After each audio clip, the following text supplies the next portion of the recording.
Hello everybody, and Jess here, and welcome to Helck episode 4, where we finally get into the story proper. I have a feeling, at least.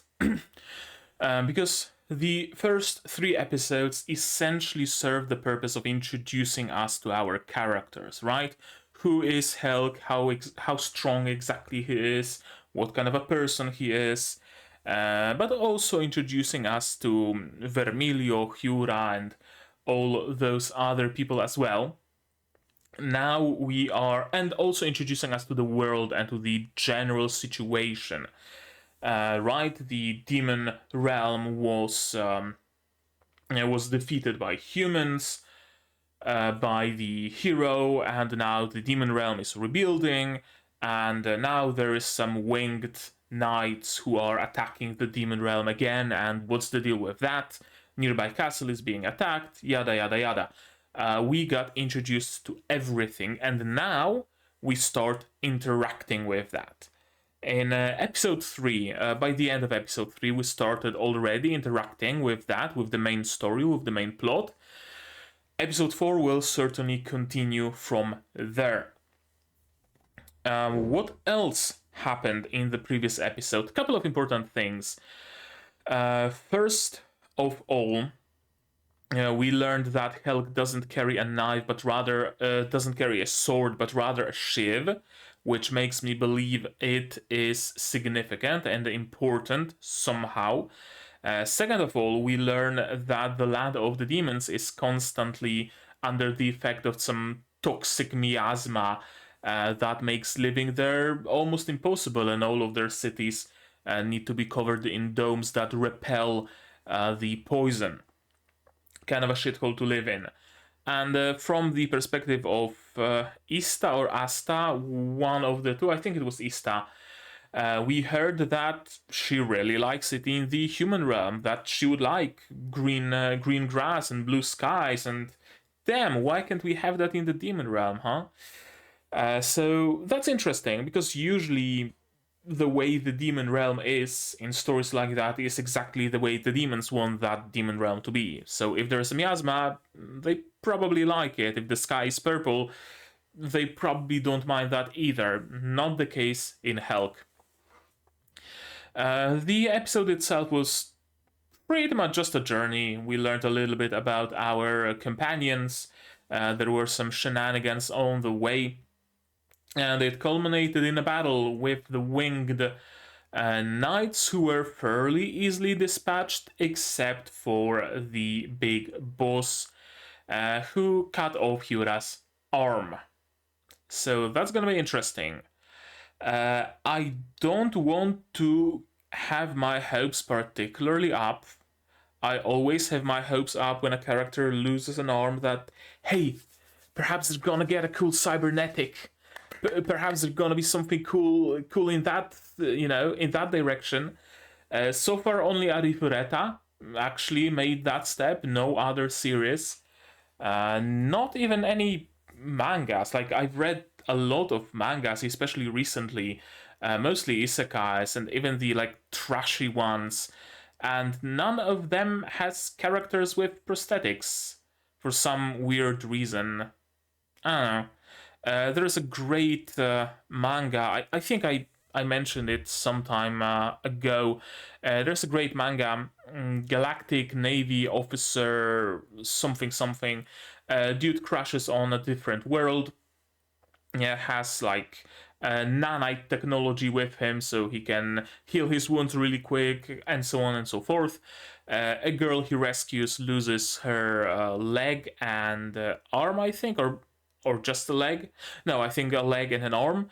And he injects nanites into her to help her, and with the use of some other tech from his original world, from his original planet rather, creates some simple prosthetics.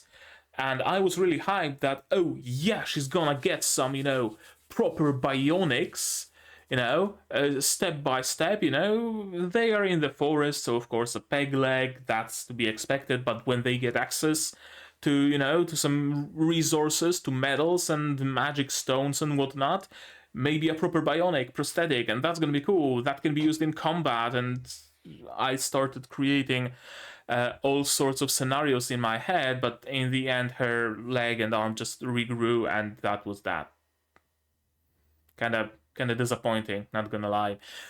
So I'm not hyping myself up for Hyura with prosthetics, but it would be nice.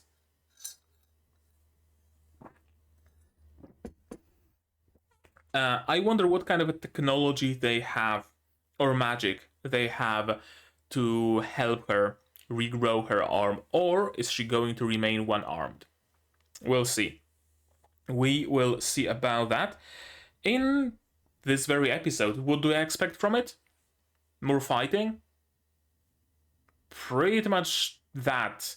Helck one-punching the enemy leader, and all of them retaking the castle,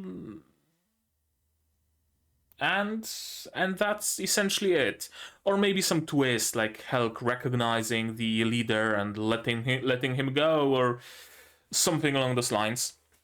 Either a very simple victory or some sort of a plot twist. I expect either one of the two to happen. But to see what actually will happen, we will of course need to see this episode. And to do that, you will need your subs, as always, to follow along with me. I'm gonna need my sound to hear what's going on in the show. And I'm also gonna have to ask you guys for your support, monetary on Patreon, link down below, or not. Share my content, spread the word, cost you nothing, helps a lot. And with all of that out of the way, we can start watching episode 4 of Helck in 3, 2, 1, go. Yeah, brief recap. Oh, right, there's also those, like, new type creatures, or whatever they're called. Like monsters above monsters, essentially, who exist because of the miasma, because of the toxin.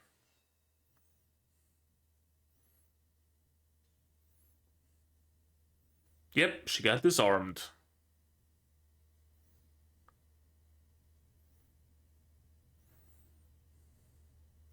Glowing yellow eyes.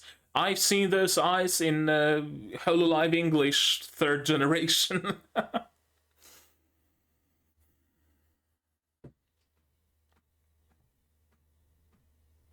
Yeah, there's some focus on that sword of his. So I think it really is significant somehow. Either his brother's broken sword or something along those lines. Do we know what happened with the hero? With Karis, Helck's brother?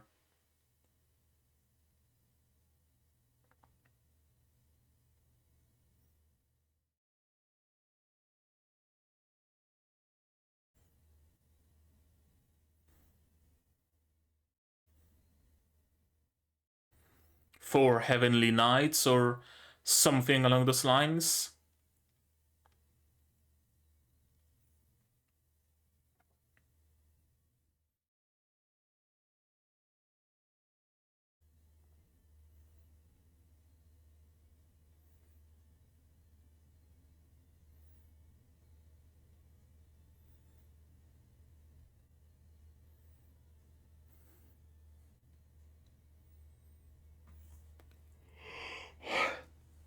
Ah, it's a little bit late, so forgive me if I yawn every now and then.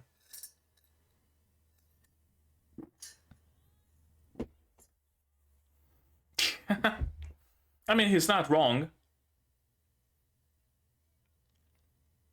Don't get too cocky.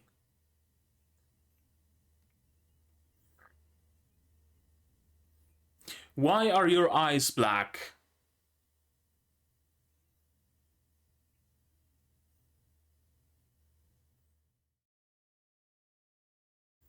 Were they just closed, or was he casting some magic or something?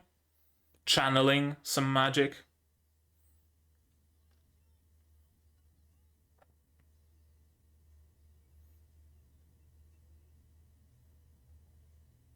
No, he won't.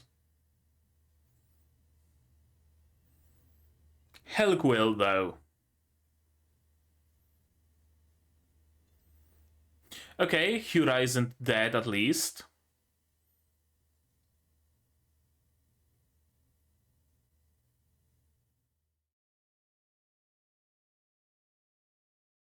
Oh. You know each other?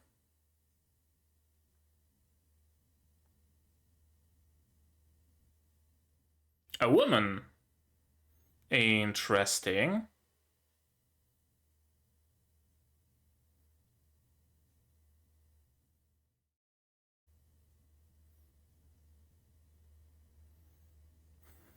Did she have wings last time you've seen her? Or he? Might be a twink, I don't know. Yeah, winged humans.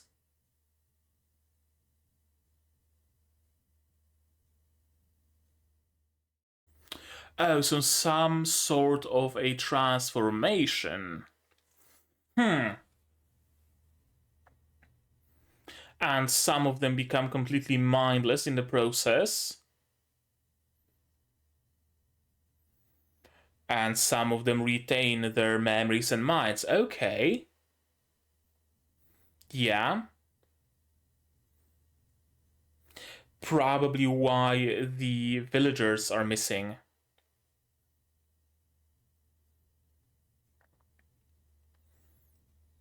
Why is it suddenly 144p?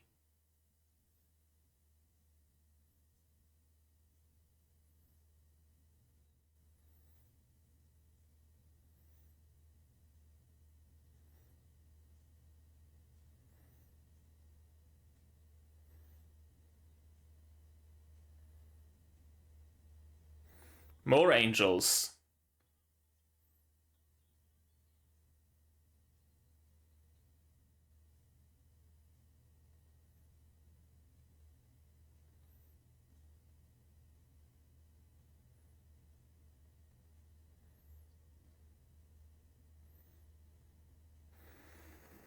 They awakened as many as possible, you can be sure of that. Most of them seem to be just mostly mindless winged zombies, so yeah, fairly easy to dispatch.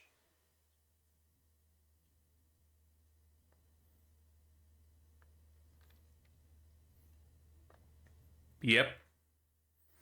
Whose side are you on, Helck?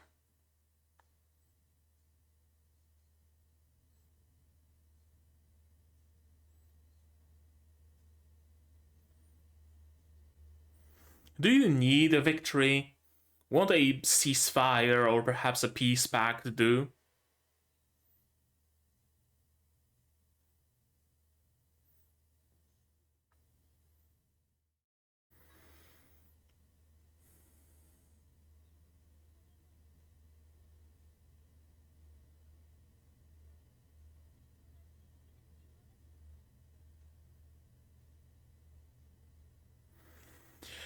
Uh, Artificial heroes?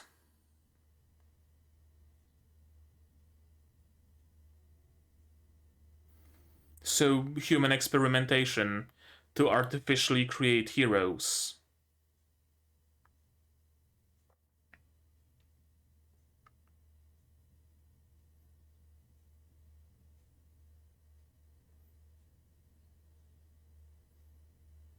Human sacrifice and human experimentation.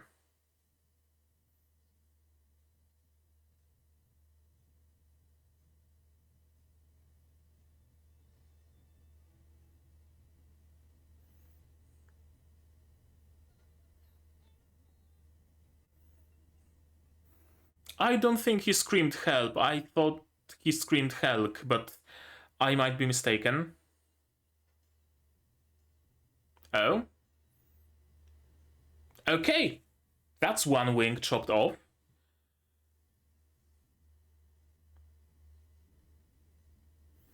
And how do you have your arm again?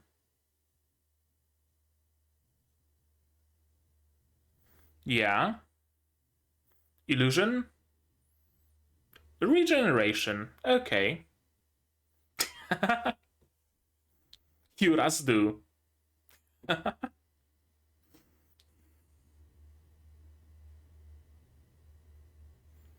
Okay, so her racial trait. Gotcha.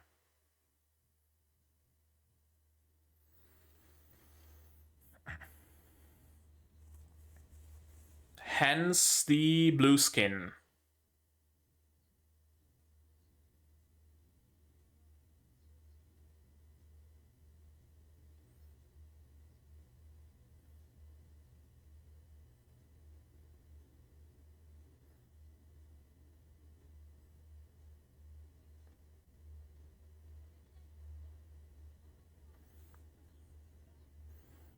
How was that one angel just calm for this long? And there goes the other one.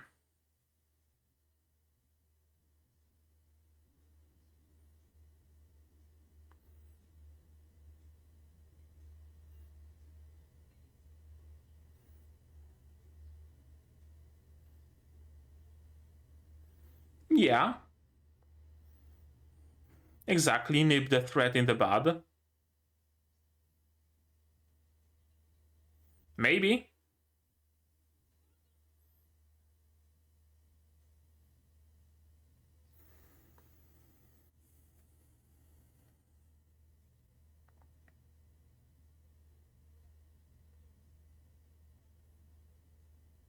There is a visible cut in the loop of her spinning animation.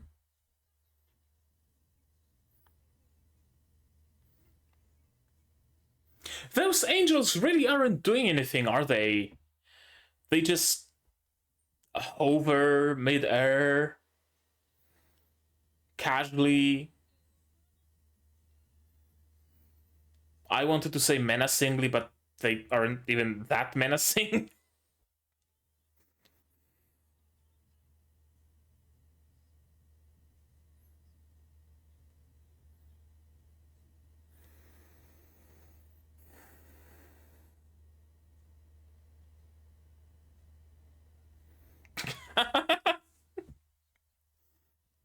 Okay.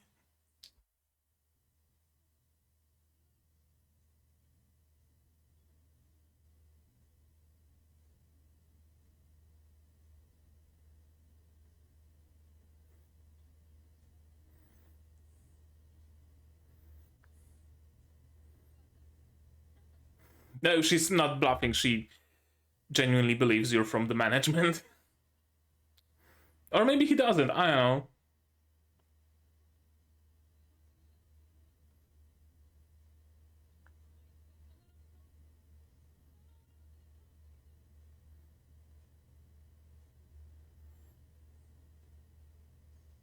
And Helck is going to stop her.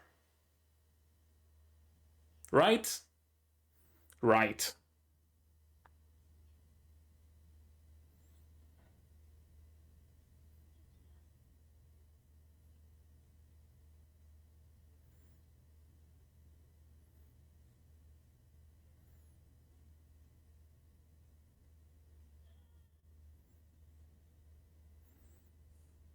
Oh, because they, like, when they die, they. Some demon is born out of them or something like that? Or they multiply?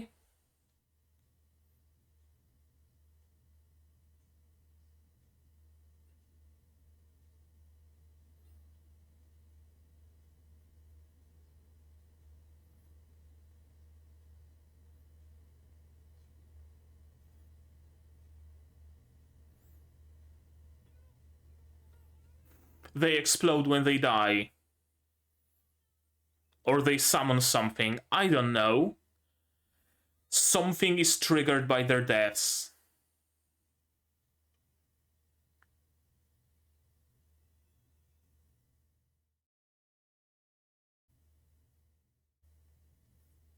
Or was this whole castle trapped? No, something's underground.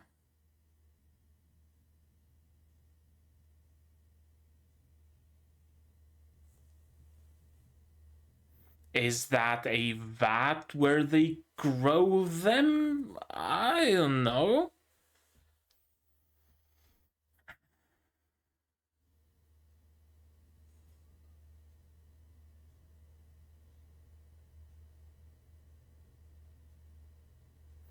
Something that siphons its magic?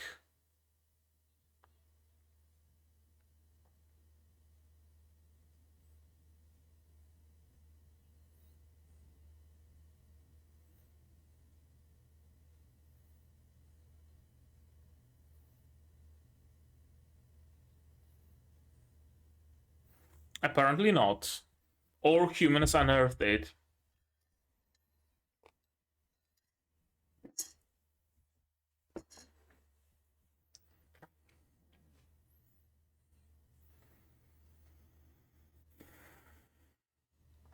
Yeah.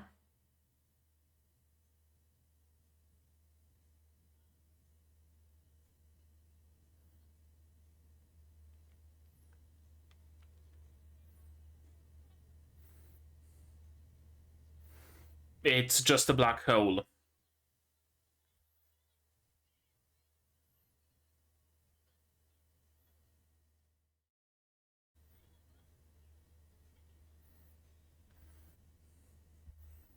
And are they. Oh. Is it Dorsch or.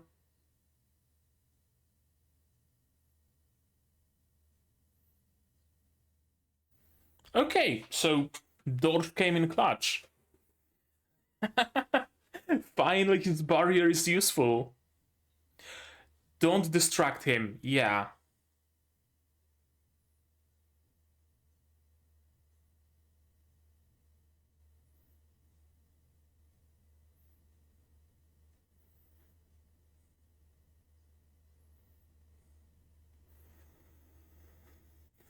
So it sucks matter, magic, energy, everything.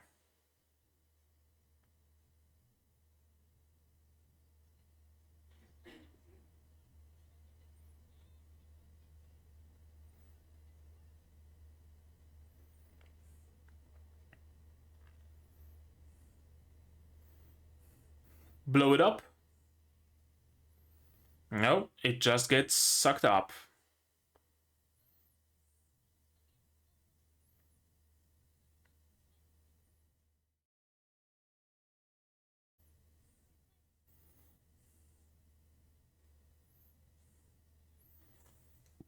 Yeah, but you also lose protection from the toxin.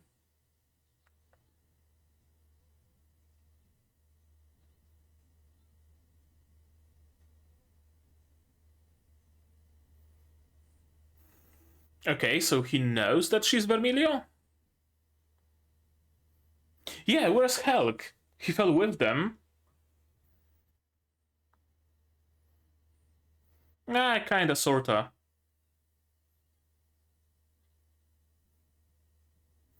Probably had a reason.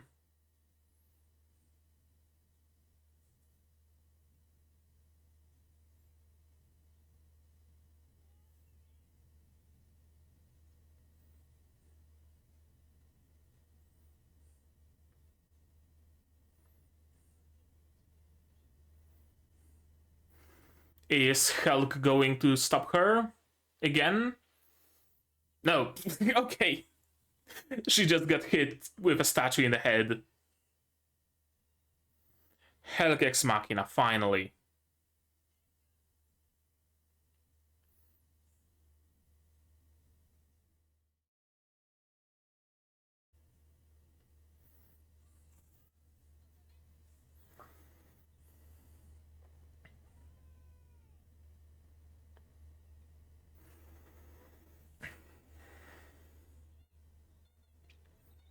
Yeah.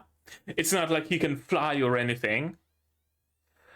And they will land somewhere and travel together. And that's gonna be a plot for the next few episodes.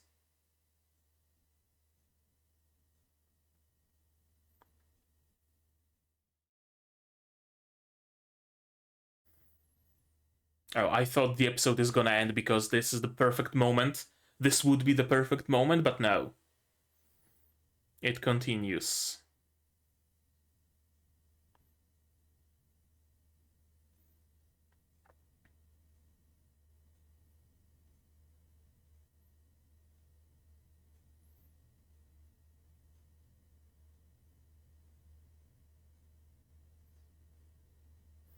Helck's cooking.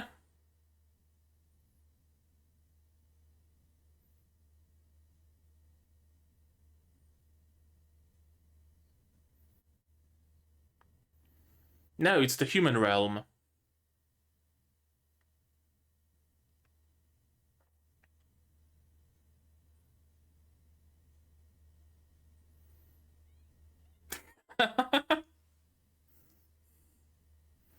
It's an island, tropical island, no less.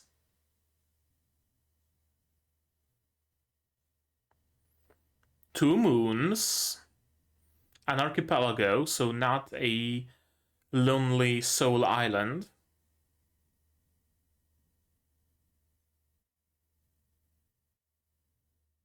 In paradise. And now the episode ends. And, I don't think there's going to be an after credits scene. I think it's just going to be spoilers for the next episode, but we'll see. Interesting.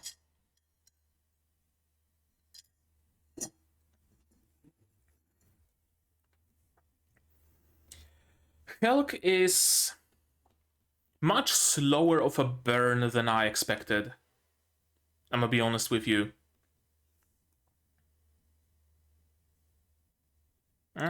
Why can't my phone connect to OBS? Oh, there's no Wi-Fi? What's going on? Why is there no Wi-Fi? Did my internet go out? No, Ethernet still works. I guess Wi-Fi is down. Great, whatever. I still have my mouse controls, and I'm gonna be working on a project that's gonna make me free from my phone. Ordered some Gateron Blues. Ordered a 80 tiny 85. I'm gonna make myself a macro pad. I just need a prototype board and some other stuff.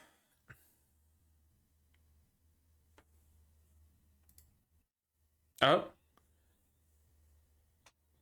I was about to pause it because I thought it's spoilers, but no, after credits scene after all.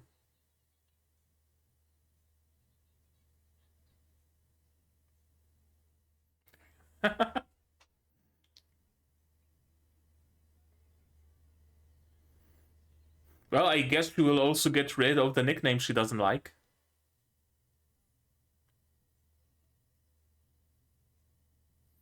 Yeah. He really likes long hair.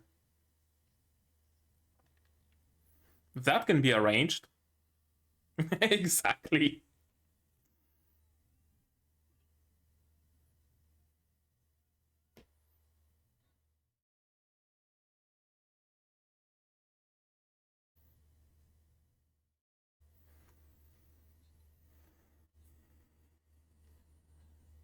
True.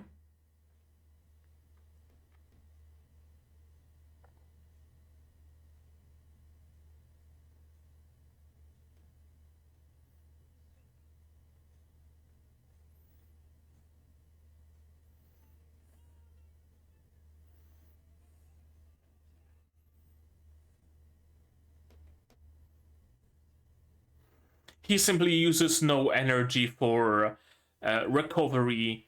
He focuses all his energy on Vermilio. Too late.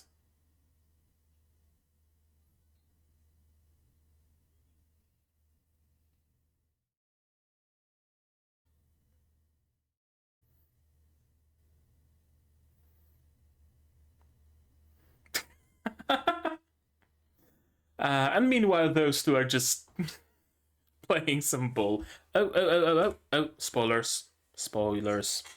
I fucking hate spoilers in, like, after credits. Why do they do that? I know it's supposed to just be a teaser, but ultimately it's spoilers, so whatever. Okay, let's watch this episode again, shall we?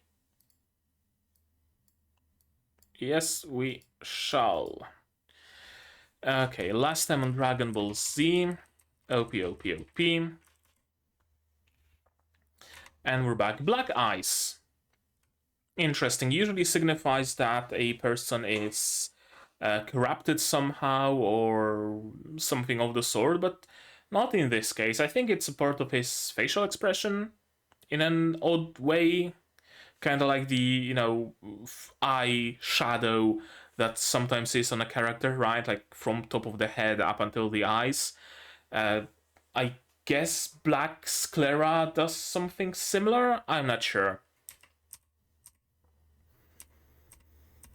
And yeah, Helck knows him, her, oh.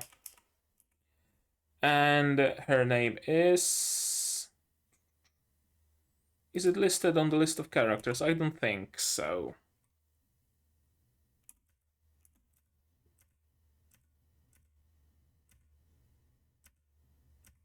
Edil. Edil is not listed, I don't think. Okay, so they know each other. They've been with each other to some degree for a long time now, to the point where Helck learned her movements, or his, fuck it, movements with sword by heart.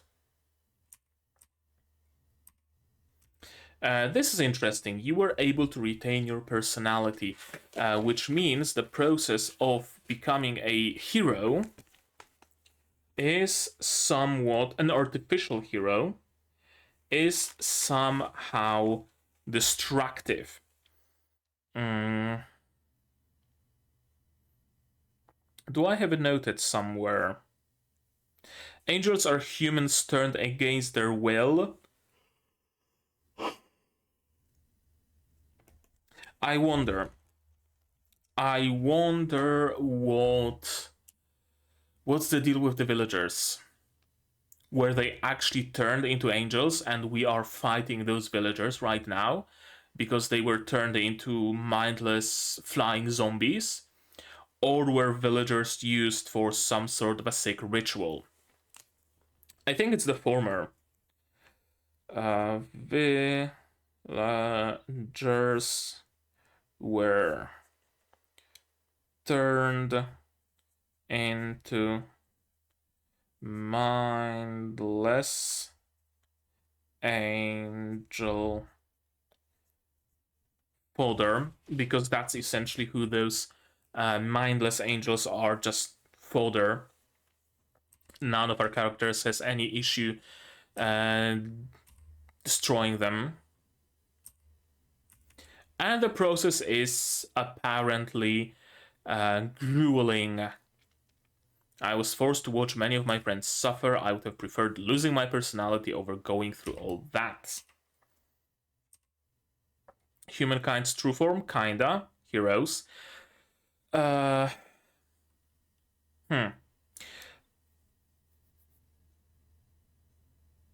think I also mentioned the same thing I want to say right now in some other show way ago. The use of SVG graphics in anime. I wonder if studios will actually start using SVG graphics, because anime would benefit a lot, and I mean a lot, from using SVG. Characters and in general anime style, but mostly for characters, lends itself really well to SVGs because they are just, polygons and curves and splotches of color. Oh, sorry, bless me. Rather than with raster graphics, you have gradients and whatnot. You don't have that with, you don't really have that with vector graphics. You can emulate it, but It's not usually a thing. And character design in anime usually doesn't really have all those crazy gradients and whatnot, just splotches of color. So perfect match for vector graphics. And if characters were made with vector graphics, you wouldn't have situations like that, where this model, this PNG, was actually made at around this scale, right? And at this scale, he is, because the lack of breast, I'm gonna say he, sure, whatever. He is, his character would be crisp, right, at this distance. Nice, thin, crisp lines and whatnot. There's an artificial blur applied to it, so we don't see that. But then you zoom that character in, and suddenly everything starts becoming very blurry. And not because of some applied effect, but because simply there are just not enough pixels. Now this still looks kind of decent, although I think it's still zoomed in a little bit. It should have been a little bit out, but then you see a brief moment of transition somewhere around here. I think the first few frames as it starts zooming out. No, here.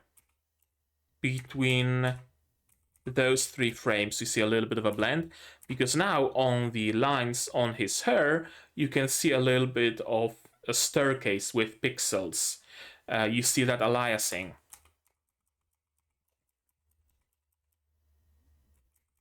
And yeah, on the pauldrons, you see how it swaps from one model to the other model. One slowly becomes less transparent, and the other slowly becomes more transparent. You can really see it on those. One is here, and the other one is here, right? On those things, you can really see that well. And that's to transfer from a more high-res model that looks kind of decent up close to a more low-res model that's supposed to look good from far away, so they have to apply this blur, and now you can really see this aliasing. SVG would solve that. Scalable vector graphics, it's in the name, scalable. You can take an SVG, you can take a vector graphic, you can display it on a building, it's going to be crisp. You can put it on a post stamp, and it's still going to be crisp. It's great. It's amazing. I fucking love SVGs, and I wish more things made use of them and more things supported them. Now, sure, for final display, they need to be rasterized because our screens are made of an array of pixels, so they are made to display raster graphics, not vector graphics, really. But you can rasterize them. Sure. Scale it to whatever degree you want, and then rasterize it, and you have a nice and crisp image. Or even animate SVG. There is software to animate vector graphics, and then you can render that animation to a video that's fully rasterized. And you know, I really wish there was some anime, at least one anime, that proves that SVG can be utilized, can be used. A lot of Western animation actually makes decent use of vector graphics. Plenty of shows that look like they were made in Flash. I think even My Little Pony was made with the characters, and even the worlds and everything else was most probably made with vector graphics, because it scales really well. You can zoom in, it's going to be crisp. You can zoom out, it's going to be crisp. But yeah, that was that was a little bit of a side note. A little bit. It took me quite a while. And we know that battling, fighting increases the degree of awakening. It's only a matter of time until even more of my awakened comrades arrive. And yeah, everything kind of hangs on Helck's decision. If he joins humans, demons probably don't have much of a chance. If he joins demons, demons have a chance of fighting. Do they have a chance against humans in the end? Unsure, but they at least have a fighting chance. But I think Helck isn't on the side of humans, isn't on the side of demons. Helck is on the side of coexistence. That's the vibe I'm getting. Helck wants humans and the demons to just exist together peacefully. He doesn't want to help demons wipe out the humans. He doesn't want to help humans wipe out the demons. He wants to help both sides to come to an understanding and live together peacefully. And I'm even gonna now note it down. I'm not sure if we're gonna touch upon it during the course of this season, but worth taking a note. Helck wants demons and humans to coexist in peace. But we're not going to flee anymore. See, this is very interesting. He speaks of the war between humans and angels, humans and demons, as if it was some, huge atrocity. People being genocided, human villages being burnt down to a crisp, and it's a very us versus them. Right? Oh, humanity is not going to bow down to those demons anymore. We will strike back with vengeance. It's this kind of a vibe you can get from his speech, and it stands in direct contrast to what we learned about the demon realm. Demons are generally peaceful. They just do their stuff, do their things, they laugh, they have fun, they make friends, they would really like some green grass and blue skies, and they're not some sort of warmongering race of evil creatures or anything of the sort. So this is interesting because I wonder which side is actually the truth. I think the truth lies in the middle, usually the case. But I wonder, was the war between angels and demons truly this atrocious and bloody? Or is it simply some human propaganda, maybe? I don't know, I'm not sure. And have awakened as heroes. It's only natural since we're the same as you. Yeah, and have awakened as heroes. The previous hero was born 255 years ago. 255 is the upper bound of a 8-bit number. I think it's an 8-bit number. 1, 2, 4, 8, 16, 32, 64, 128. Yeah, 225 is the upper bound of an 8-bit number. I don't know why I noticed that, but 255 is simply, I guess, just a number so prevalent whenever you do anything web dev related and you set up colors. Color ranges for red, green, and blue range from 0 to 255, for example. 256 requires another bit to be added. 255 is the perfect amount for 8 bits, so a singular byte. The first thing that immediately came into my mind is, 255, perhaps it's the game world, or there's some, ancient computers running the world, or something along those lines, kind of like in I don't know, Log Horizon, or kind of like the Law from Arknights or something of the sort. But perhaps not. Perhaps it's just a coincidence that 255 years. Probably it's a coincidence, let's be honest here. Just in case though, just in case. 255 years.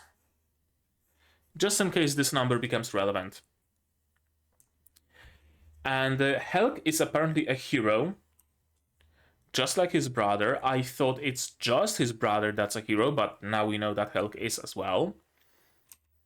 Might be an aptitude problem. Indeed. How the hell did they unlock the secret to awakening that power? That's a very good question, actually. Help from the gods? That would be one possibility. Another possibility would be ancient knowledge of some sort, human experimentation. Plenty of possibilities, but we literally have zero clue as to why that actually might be the case, so I don't want to get into too deep of a speculation, because we don't really have anything to speculate on. We will exterminate the demonic scourge that is the root of all evil.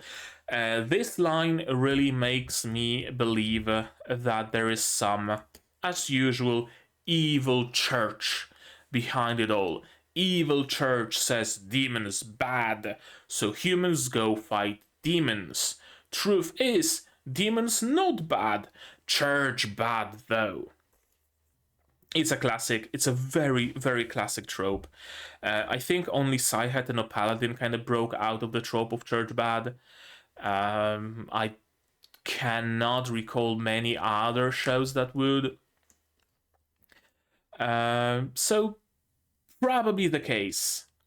It's probably the church, or perhaps the king of the human country, or someone up above who makes all the decisions, who can send armies off, who made the decision that, hey, demons bad, let's exterminate the demons, and started a propaganda machine. And perhaps that's also why Helck is persecuted.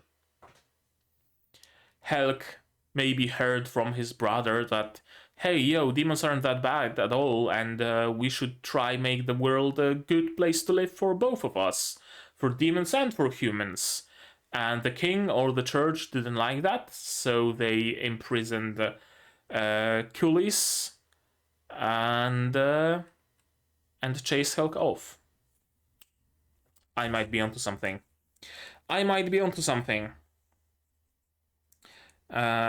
Helck's brother wanted coexistence, told Helck church / king didn't like that, banished Helck, imprisoned / killed brother.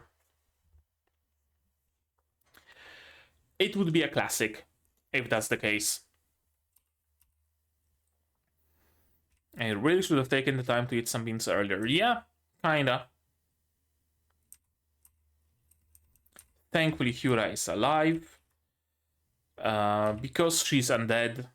She's not actually undead, and that's interesting. They aren't actually like undead in our understanding. You know, a corpse brought back to life. They are undead because they don't die easily. And that's cool. I like it. Taking a normal term that has like fixed meaning and changing it in a way where it still fits the meaning, but the meaning is different.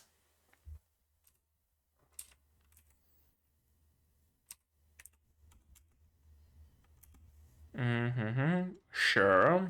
The enemy leader dropped the guard, lost one wing, lost the other wing.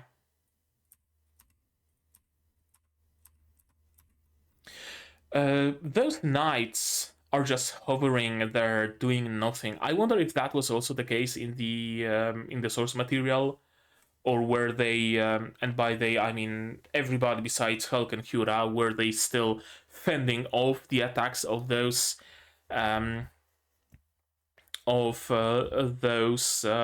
winged zombies? Or was it also the case in the source material that they were just hovering around uselessly, doing nothing and being shot down like geese? Ah. And they just, sure, let's just sit down, have a rest. Let's eat some beans, eat some chocolate. Cheer them on. They're doing a good job. Of course they are doing a good job. They don't need us. Go Helck! Go Hura! That was a nice stab. I guess that's also why I can't see the seriousness of the war as presented by the angels. Right? Because this show itself doesn't really take combat and war, and the characters especially don't take combat and war particularly seriously. It's not a matter of life and death, it's a matter of let's sit down, have some beans, and watch our friends fight because we might as well, and it's a funny haha moment. Meanwhile, the angels have some serious gripe against demons, where you would think that the war was actually bloody and, and nobody was laughing. There's that dissonance. There's that serious dissonance. I apologize for calling me a freak of nature. And yeah, again, a little haha moment. And all the demons are very casual, very, very whatever. Are very lax, very having fun for the most part. Meanwhile, the angels are like from a completely different show, from a completely different story. A story of vengeance and murder and genocide and war. And the demons and Helck are from not. The demons are from a story of having some fun tournaments and stacking Jenga blocks and going on adventures and having general fun. Very, a lot of contrast there. And there's Helck down the middle. He has those fun little moments bouncing a ball with his friends and smacking each other in the head with a stick because they can't be damaged. And he also has those serious moments where his face gets all stone cold, and when he actually takes action and when he speaks very seriously about things. He's the only one thing that connects those two worlds.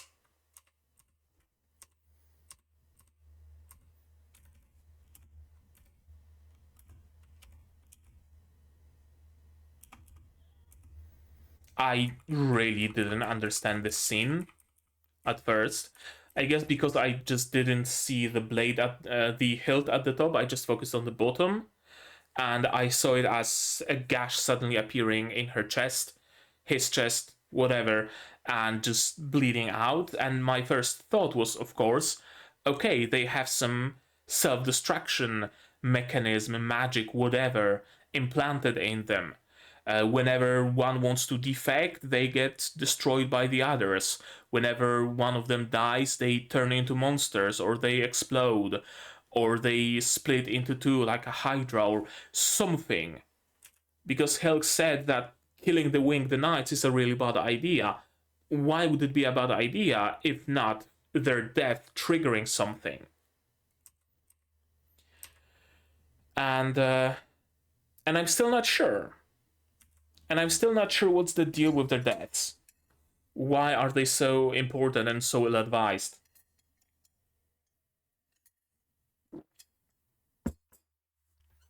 Is it just Helck's soft heart speaking? Don't kill them, they're my fellow humans after all. I don't want to see them die, or something like that? Or is there actually some effect? Why attack their own? That's a very good question, actually. I take it you already know everything. Know what? Know what exactly?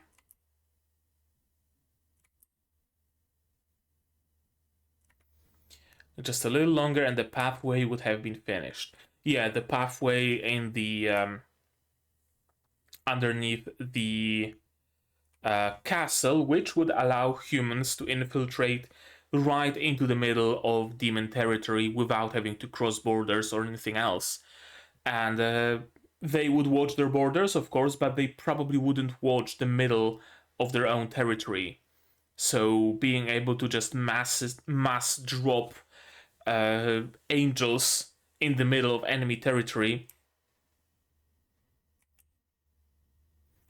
I have no desire to fight against you, sure. And we fall into the void with a statue of Asdora. That looks vaguely like a statue of Asdra. Wait.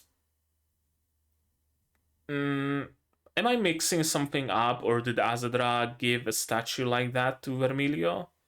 I might be mixing some other show or some other manga or something with it. I think I actually am. But what would the statue of Asdra be doing here?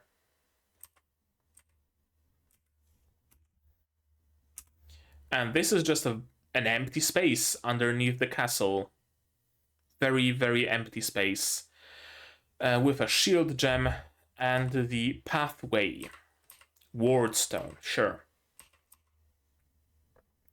Swords apparently play a role, which is interesting because they don't seem particularly special. Also, does it mean that if a few angels gather, they can just open a pathway like that by stabbing their swords into the ground, as long as they have access to a mana source large enough? Ah. But why else would they be left here if there was no, no function to the swords? I'm not sure either.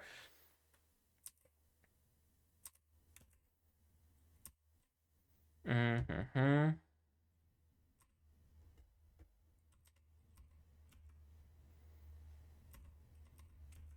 And what did killing the angels have to do? Again, I've no clue what's going on with I wouldn't kill the angels or whatever it was that Helck said. Did their deaths speed up the creation of the pathway? I don't know. I'm not sure. There's so many things I don't know.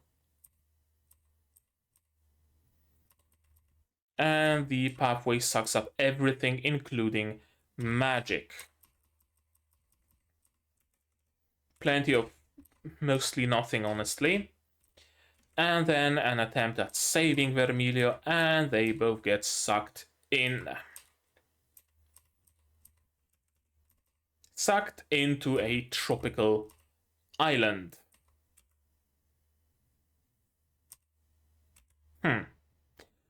This is another bit of a dissonance, this tropical island. Again, I don't know how they will handle it, because they might very well handle it well. But I kind of got the feeling that pretty much every time I see a plot of, oh no, our characters got suddenly transported somewhere else, and oh no, what they're gonna do, as an attempt of the author to kind of course correct and kind of sort of blatant. In this case, it seems right now, because again, I haven't seen the next episode, I don't know what's the deal with this tropical island, but it seems to me like the author was, writing the story of the castle and the siege and fighting the angels and whatnot, and then suddenly thought, oh, shit, we could do some adventure or something maybe. Let's have like Vermilio and Helck transported to an island, and they're gonna have some traveling and journeying, and they're gonna bond, and there's gonna be some really nice adventure, and we can continue from there. We can reset. I rode myself into a corner. I don't know how to write myself out of that corner, so I'm just gonna snap teleport everybody somewhere else and start the story kind of sort of anew. That's usually the vibe I'm getting whenever a situation like that happens. Again, as I said, I'm not sure if it's gonna be the case, but often is. Edie, Edie, Edie. And a little bit of a gag with cutting the hair. And the next episode teaser spoiler, and that's it. Right, I need to use my mouse actually. There we go. There we go. Where's my shoe? Where's my fucking shoe? There it is. Okay. So, that was episode 4 of Helck. And,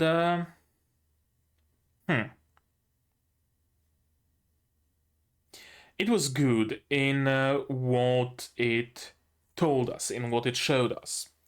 Right? We now have a lot of new mystery. We have a lot of new things to think about, and we have some answers, and we also have some new kind of plots, you could say. That's actually a very good way to handle mystery.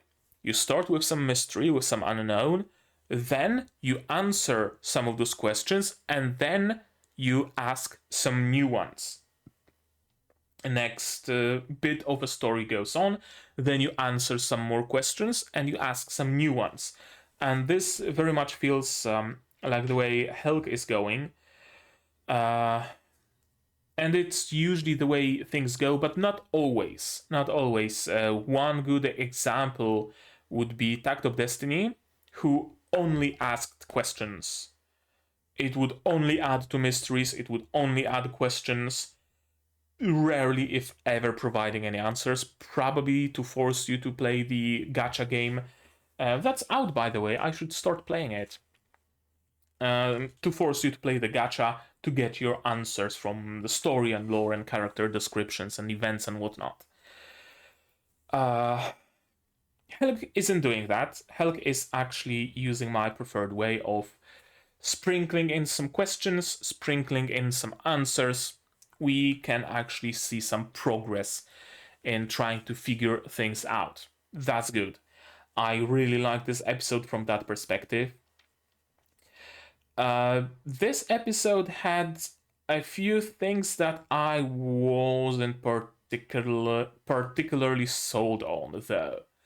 And I wonder if it's a matter of adaptation woes, or is it a matter of something else? Now, sure, some minor visual problems, like characters being blurry and whatnot, the thing that sparked my whole SVG sermon. That's adaptation woes, for sure, or production woes. Perhaps they were short on time, perhaps they were short on budget, whatever, doesn't matter.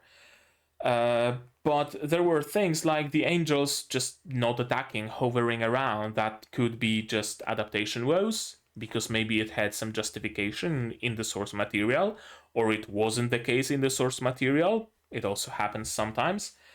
But none of that came through in the show. Anything else that I wasn't particularly sold on? I don't think so. I think it was mostly those like minor animation and art issues, and the deal with angels just hovering uselessly and not doing anything. I'm gonna withhold my judgment for a moment on one thing, the approach to mystery. During the course of Undead Girl Murder Farce, I said multiple times that I really like it. I really like mystery. I don't like not knowing. The difference being mystery, you don't know it as a viewer, and the characters in the show don't know it as characters. Meanwhile, not knowing is when characters know it and you as the viewer don't, and this can be kind of frustrating. And we are kind of sort of entering the realm of not knowing in Helck rather than mystery, because Helck knows what's going on, his angel friend knows what's going on, but we don't. It's part of the story, it's part of the storytelling, because we are not looking at the story through Helck's eyes, we're looking at the story through Vermilio's eyes, if anybody's. So that kind of alleviates that issue, but I hope they start giving us some answers, because too much not knowing without any answers provided can get a little frustrating. But I'm gonna withhold on that because today's episode was the first one that actually introduced plenty of unknowing. Meanwhile, earlier ones were mostly mystery.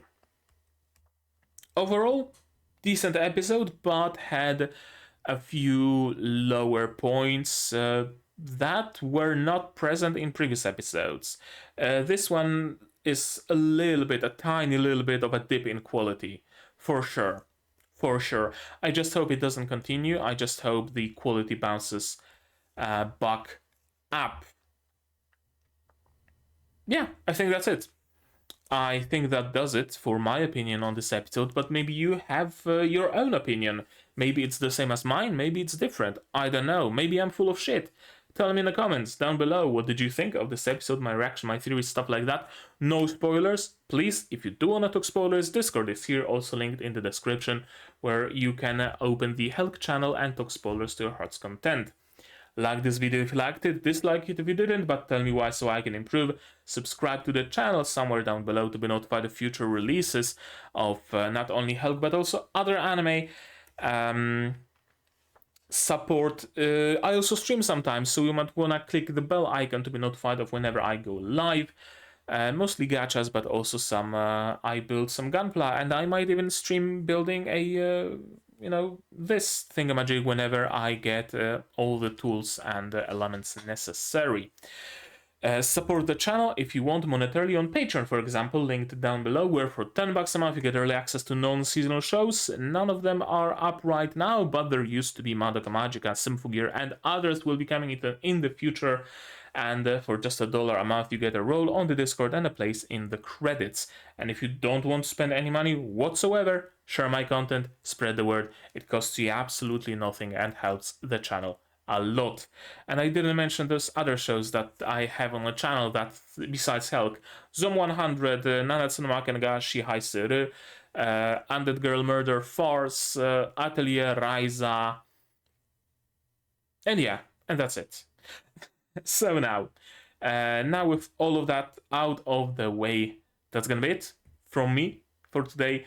So as always, you guys do the good stuff, and I'm gonna see you in the next one. Cheers! And now I need to manually find the outro. Here's my wonderful Patreon supporters: QB Without a Net Fruit, Zay Rainer, Aquamancer, Yuki Ally, Fassel, Dr. Walt, Marsh, and Hans Peter. And you can join their ranks if you want without the need to go through a pathway or whatever